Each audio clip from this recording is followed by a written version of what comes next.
We're here for an interview with Richard Ferreira and the Naples Daily News Editorial Board. Richard is running for Bonita Springs City Council, District 1. Thanks for joining us here, Richard.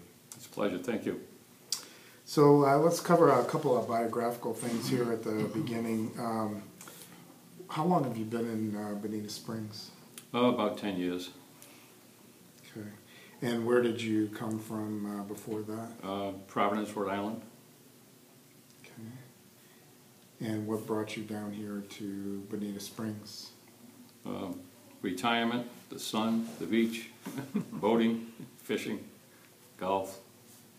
How did you come to know about Bonita Springs as opposed to any other place in Florida? Or? Well, some friends of mine one year wore T-shirts. It said Bonita Springs on them. And we were playing Hilo Jack at the Moose Lodge. And every Monday night we had a tournament. And I said to him, "Where's Bonita Springs?" And he said, "It's between Naples and Fort Myers, and it's on the water, and you know, it's a good fishing area, and they play golf, and the weather's good." So we rented for a couple of years from friends, and we liked it, and we decided, my wife and I, we've been married 58 years, so we kind of make decisions together, and decided to come down, look it over, and we bought in a modular home community. Has canals, it has all the amenities that we like, and we've enjoyed ourselves for 10 years. So you clearly came down for the recreational amenities, the beach, the fishing, the golf, etc. Right. What prompted you to get involved? I see you've been involved with the city government going back several years. What brought that on? Yeah, I was here a few years, and some issues were coming up. Term limits for members of the city council wasn't being followed, in my opinion. There were some tax issues that I felt were money being spent on projects that would better left the business. Lack of impact fees. There were some issues that, and I came from a city government environment because I was on the police department and went up through the ranks and spent almost 30 years on and off in the city manager form of environment. So I knew pretty much how the government worked. And I put my name in. There was an incumbent running for his third term. And I was successful because of the issues. And I spent 4 years on the city council. While I was there, my colleagues, peers, elected me to act as deputy mayor for 2 years. I think in part because I'm able to work as a group. I'm able to, and all councilmen are going to learn this sometimes the hard way. Besides providing appropriate behavior, you have to listen. You have to listen. In order to communicate, you have to listen. If you're not listening, you're not communicating. And I was able to do that. I was able to get some things done because I got along with the other council people. You don't see much acrimony on the city council dais compared to some other communities. You don't get that intense, push for my projects and your projects, as opposed to your projects, and mine are better, and all this kind of foolishness. Sometimes you see that, and I noticed that with the county commission in Collier recently, the last few years. And it doesn't look good. The people that elect you to get things done, not to sit on your ego and try to push your own products. You've got to recognize the other people's points of view and hold true to your core issues. My core issues are the protection of Sterile Bay and the water recharge areas, coastal hazard, high hazard areas, got to be protected, and I will do that. Government light is one of my core issues. The city of Bonita has the lowest mill rate of any city in Florida that has a population of 12,000 or more. A low mill rate, not tax rate, mill rate. And the reason is we have a government light program, And if you do a comparison between Naples, which is half our size, the city of Naples, has 3 times the amount of employees, 4 times actually, the amount of employees. The city of Cape Coral has probably 10 times the number of employees that we have. We have 53, plus we contract and outsource most of our public works. We do have those employees that we do have are experienced, educated directors, public works. They're able to oversee, contracts that are going out. We contract with the Sheriff's Department. We have 16 deputies dedicated to, and by the way, the average police department budget of this size of 48,000 people, given 50 square miles or so, it's probably $16 million and going up. We spend 1.67 million for public safety services, police services. Tremendous savings. And the reason why government lead is so so important to me, and it should be to the people who are listening to this. Bonita Springs is growing exponentially. When I first went on the council, I think the population was about 31,000. It's now 48,000 and growing. If we maintain our low mill rate and maintain our direct costs, when Bonita was built out, there's no more growth. We depend now on impact fees. That's why I don't want impact fees lowered. There's no empirical evidence that reducing impact fees is an incentive for developers to come in and build. It's all factored in, with the exception of incentives for affordable housing, maybe. There are some narrow areas where you want to reduce impact fees or waive them for public safety reasons. But Habitat for Humanity, there are a few things like that. Richard, I want to come back and ask, Sure. You're not on the council now, why do you want to get back into this? Well, there's some issues, as I mentioned in the brochure. The issues I have are tax stabilization. I want to make sure that the city stays on its tax stabilization venue. I want to introduce solar energy as a product of the DRGR, safe product. I want to make sure that the DRGR, the density reduction groundwater resource areas, are protected. And I don't want to see an increase in density unless it's a very peculiar instance where we can find a benefit for the water supply rather than a negative aspect to it. I think I have some solutions rather than just bringing up issues. I think as a councilman I should be able to analyze and be prepared at a meeting and bring up some possible solutions to some of the issues. They're man-made issues, and we can solve them as a group, as a team. So those are some of my issues. Expound a little bit on these, introducing solar energy into the DRGR. How does that go about? Sure. This is a sunshine state. If you don't believe me, walk out, look up, and you feel the sun. Where I feel that the state of Florida is wholly deficient in its solar energy potential. And when you consider the area of Bonita, we have like 3,000 acres in the DRGR area. It's, by the way, there is a component, a building component now. We inherited the DRGR from the county.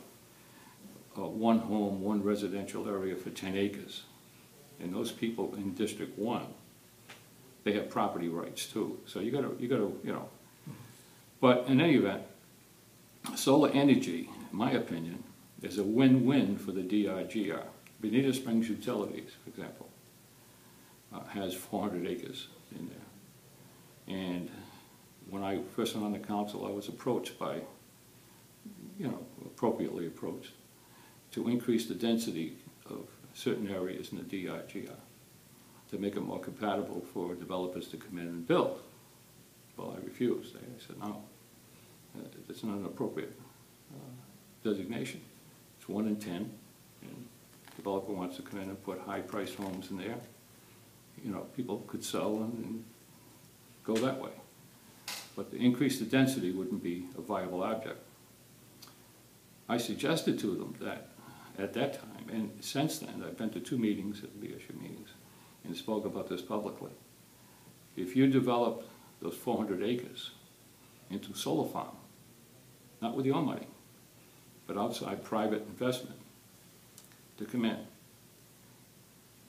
that would be a win-win for you, because those 400 acres would be found money. Now, there's cities that are doing that, by the way. They're closing the landfills because they're just out, you know, they're turned out.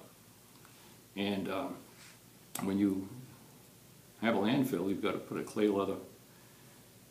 barrier all around it. You can't put any homes on it. You can't put any trees or growth that will go through the permeated clay layers. You have monitoring stations that are there, and you're going to monitor the ethane gas for 30 years.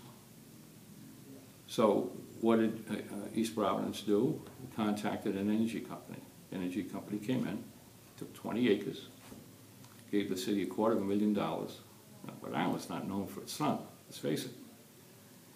Now, the state of Massachusetts right now has just increased 15,000 jobs for solar energy. And they're complaining they can't get sufficient technicians. That's one of the complaints. So solar energy is going to hit Florida like a freight train, and we're not ready for it from a state level.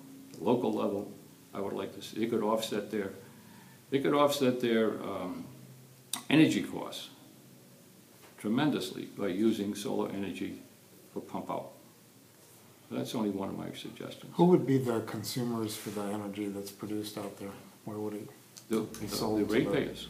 Okay. The ratepayers, like me and most everybody in the city of Bonita that uses water, gets their water from a private, public, it's a quasi-public agency, BSU. They're elected, the board of directors are elected. So whatever energy is collected out there gets sold back to FP&L or? Well, they could lease it, they can go in partnership. For example, Babcock Ranch, 60, how many acres, 60,000 acres or something. Well, Babcock Ranch is going all solar in partnership with Flower Power and Light. The new headquarters of Amazon, which is going to be about 300,000 square feet, is all going solar. And Amazon is one of the biggest companies in the world. So it's coming. So the DRGR is going to be an area, and I think one of the residents said it so eloquently. If we mess that area up, we screw it up, and it's not going to happen if I'm on. At least I'll try like heck. Other issues, of course, is the protection of Estero Bay. Why? Because Estero Bay is Bonita. It's one of the oldest protected estuaries in the state. It is a tremendous value to the city of Bonita because it has, and although we don't own it or maintain it, Lover's Key, Dog Beach, Bonita Beach, access to Vanderbilt Beach, that whole area is Bonita.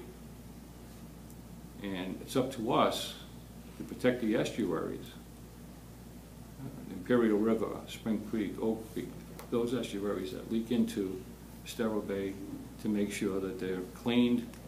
And water quality is going to be a huge issue with me. It's another core issue.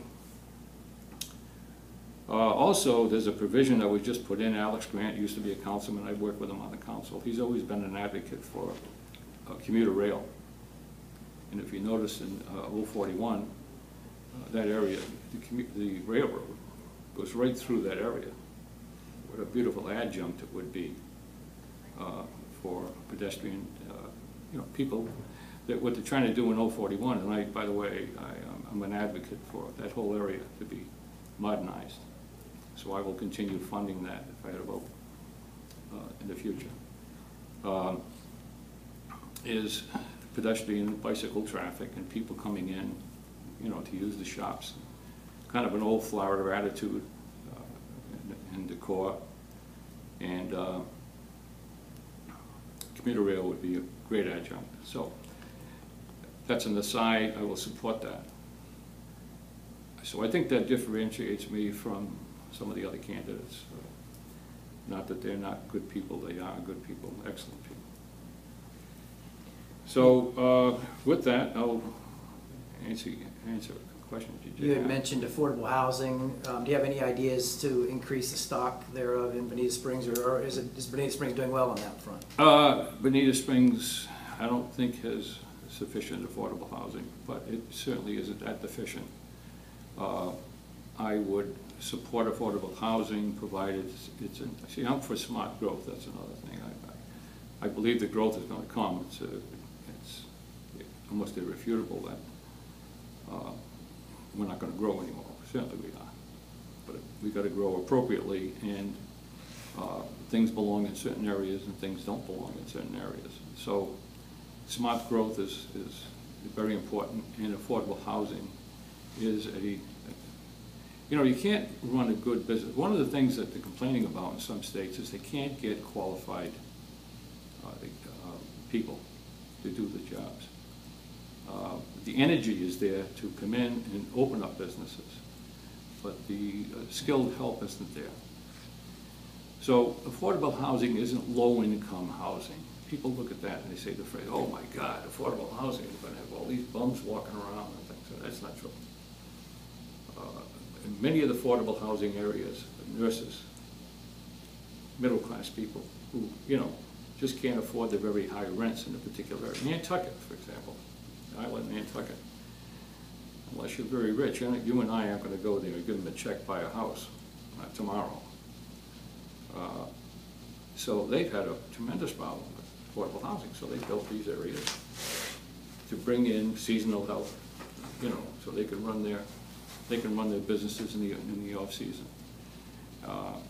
And still, it's not free. It's paid for, but it's affordable. So the only time I would reduce impact fees, well, the county did that. The county reduced impact fees during this so-called recession that we had. Then they had to make up a $20 million deficit. Well, who's paying for that? The taxpayers. If you come into Bonita with a business, you come in with a viable business. Give us a real good reason why you want to be in that area. Give us a good reason why you want to be a good neighbor. Give us a good reason why you want to be productive and create jobs. And if it's right, and the neighbors don't, you know, aren't going to be impacted by it, fine, come in. But don't ask for a handout, you know, and then 2 or 3 years later, you sell and go back to Minnesota or be Trump, and leave us with empty buildings. So I'm going to make sure that the best business practices and best environmental practices, especially along the coastlines. As far as business practices go, what's your assessment of the project that's underway along Old 41 Road? You mean the downtown redevelopment project? I'm for it, all for it, absolutely.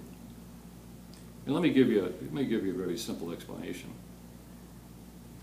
If you slam your finger in a door, your finger's going to hurt, your whole body is going to hurt. You have an area that needs rejuvenation. People drive through.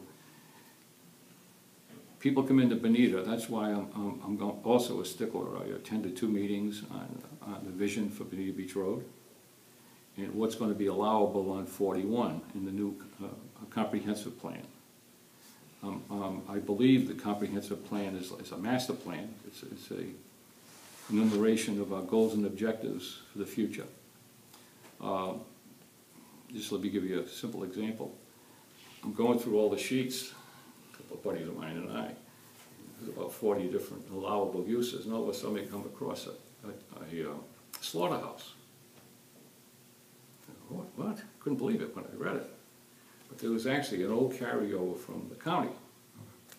So, I mean, come on, talk about pitchforks and lanterns, they'd be lined up all the way down to 41. So, yeah, to be very honest, people drive through Bonita, you want them to see a viable community. If you drive up too far, up near Page Field, you begin to see businesses that are on the sidewalks almost. No setbacks, flashing billboards. When I wasn't elected maybe a year or so, and I got a tremendous amount of phone calls from some of the billboard companies. They wanted to put in those flashing billboards, and we didn't think that was appropriate. Now, nothing is done as a councilman, and I want to emphasize this. You may not get along with the other council people, socialize with them. Well, it's difficult anyway with sunshine, but even that. But you've got to act appropriately, and you're there as a team, you're there as a group. Now, there were a few times, not that many times, but a few times, the vote was 6-1. I was the one, because I was against a particular issue that impacted on some core values that I had for the city. But in the aggregate, you have to work together. Back on Old 41 Road, the roundabouts drew some objections. Well, roundabouts, well, let me give you my life experience with that. When I was a captain, 10 years, I sat on traffic committees, city traffic committee. Believe me, roundabouts, there's 50% on one side and 50% on the other. Some traffic engineers will say it increases the amount of flow of traffic coming in. And there's another group that will say it's dangerous because people aren't used to it, especially in Florida, driving. Now in Cape Cod, there's rotaries all over the place. And if you're a resident, you get used to, that thing. So my answer is, I'm not for the roundabout, but I think it's going to be a reality in spite of my objection. Traffic-wise, what else can be done as far as flyover at 41 and Bonita Beach Road, or how can the traffic problem be Well, addressed? the flyover, I think, was ill-timed. Is there a need for a flyover? A study would have either said that the future deserved a flyover or not. The flyover probably wouldn't be built even if the engineering study had been done. It wouldn't have been, knowing the bureaucracy of DOT, the Department of Transportation, both on the federal and state level. You're looking at 15 to 18 years before it ever became a reality. But when I was a police officer, I worked many details to support my family, my off-duty time. And any construction around businesses, very disruptive. I mean, you get some businesses that are really impacted by the construction. And you try to be fair with everybody and put up the proper signs or whatever, but it just discourages people from shopping, So there was an emotional kickback on that. One of the things that I want to, as I mentioned about teamwork, City Council voted not to go forward with a study. Yet it was still voted. I think both politically and socially it was probably not the appropriate time. But is a flyover necessary in 20 years from now? I don't know. Probably is. Probably is. Do you have a preferred site relative to a high school in Bonita Springs, if Bonita Springs needs a high school at all? Well, first of all, I'm very much a proponent of a high school. I think when I was on the council, I met with, I'm not going to mention names, but I met with the superintendent and one of the school committee people. And this was about increasing the density of the 40 acres that they had, the school committee owns, in the DRGR. And when I meet with someone at City Hall, I generally have one of the city, either the city solicitor's office or somebody there. I don't meet with them alone. That includes developers. And they try to convince me to increase the density so that could be sold. It's a budget issue for them. I should know. appropriate to do that. And I also mentioned about the high school. At the time, they said the criteria was 900, at least 900 students. We didn't have, their survey showed less than 900, so it wouldn't have been appropriate then. I'll tell you though, that was a mistake on our part. We should have, the city council then, and I was a part of that, should have been looking then for an appropriate place for a high school.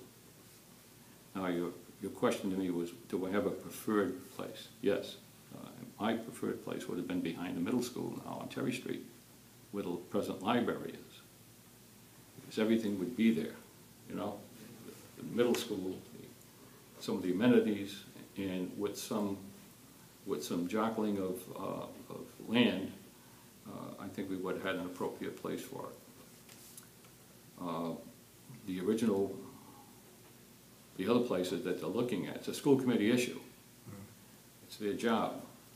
But I gotta say this in all honesty, in all my 30 years in the police department, very few complaints from the high school. As a matter of fact, it was more of a protection or security. Intruders coming in, you know, old graduates walking inside doors and not telling anybody were there, and or parents coming in and trying to see their divorced fathers and mothers and those kinds of things, you know. But it was never anything spectacular, like some of the comments that were made. These kids deserve a good education. And when I was a juvenile officer, I met some wonderful kids. I don't believe that, but it's a political issue more than an educational issue, I think, right now. We've hit our time here, Richard. Any final words you want to add? No, I have, yes, I'm a graduate of Northeastern University. I cum laude. I was inducted into the Sigma Epsilon Rho honor fraternity. I attended, right after that, I attended Suffolk University School of Law. I was in my second year when I had to drop out because of the GI Bill ran out. I'm a veteran of the 1st Cav Division. And I had a GI Bill that ran out. I had kids, and I was called in by the city clerk. He said, you have to make a decision here, you know, whether you want to be a cop or a lawyer. So that was it. But I think I have enough education, as well as anybody in this race, to determine what is the proper thing to do. And I have a track record. Anybody can look it up. I'm experienced, and I use common sense, and I'm prepared. And I believe in tax stabilization and government light as the main issues. And during my term, I'll continue with that posture. All right, thank you. Appreciate it. Thank Richard. you.